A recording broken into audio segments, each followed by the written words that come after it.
land of the free, where the police serve and protect us, and so does the Constitution.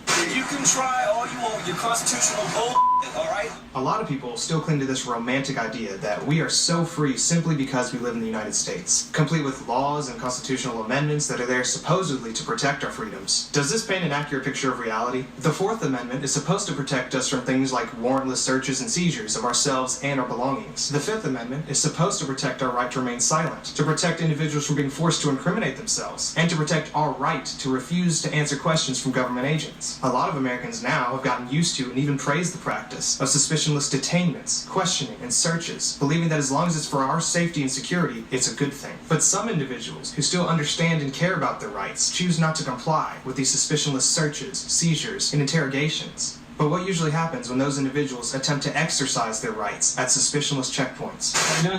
Can you roll the window down? I can hear you just fine. No, I want you to roll the window down. Why is that, sir? Because I'm going to break it if you don't open it. Am I being detained? Pull over to the side right there. I'm telling you to get out right now. Excuse me, I'm not resisting. We have your license and insurance. Yes, you are resisting at this point. No, sir, I Give us your license. What is your reasonable suspicion? One more time. Listen to me, man. Step out of the vehicle. Hey, dude. Stop. I gotta unbuckle my seatbelt first. Who's my husband? Dude, what are you doing?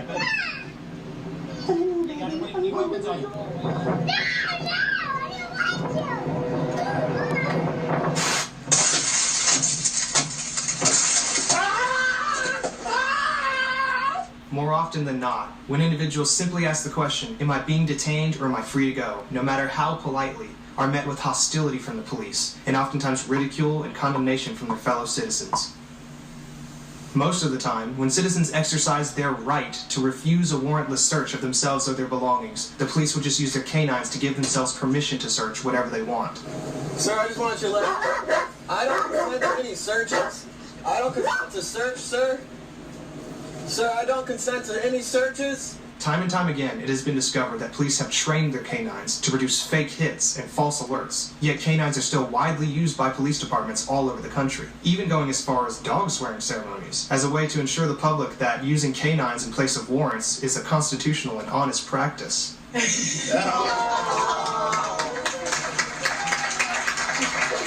What's even more telling about law enforcement using their dogs to search citizens is the fact that they will only use their dogs to grant themselves permission for a search, but they will not use their dogs to locate anything in the search.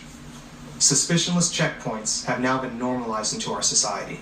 Sobriety checkpoints, immigration checkpoints, safety checkpoints, insurance checkpoints, identification checkpoints, seatbelt checkpoints. The list keeps on growing, and they implement them for almost any reason now and for pretty much every holiday. But still, some continue to praise the practice, believing that as long as it's for our safety, it's worth the temporary suspension of our rights. Once the premise is accepted that it's okay to briefly suspend the rights of everyone in the name of safety and security, what argument could be made against the idea that if it could just stop one crime or save one life, then the police should be able to go door to door and search our homes? In principle, it's the exact same thing. But statists be like, well, as long as you have nothing to hide, then you have nothing to worry about. This is the equivalent of saying, as long as you aren't breaking any laws, then you don't need to have rights. In actuality, checkpoints do a terrible job at keeping people safe, but do an incredible job at generating revenue from the public.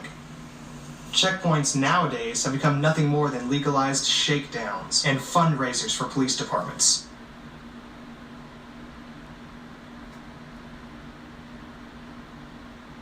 And for them, it's perfect. It sure makes their job of ticketing people a whole lot easier. Instead of them having to go out and look for signs of impairment, establishing probable cause before making a stop, the police set up constitution-free zones where everyone who happens to be traveling down a certain roadway is subject to detention and searches and interrogation. And instead of stopping real crimes, a vast majority of citations issued at checkpoints are for things like petty equipment failure violations that have absolutely nothing to do with the original scope of the stop. While there are so many reasons to oppose checkpoints, the most concerning reason is the fact that we are supposed to be treated as if we are innocent until proven guilty.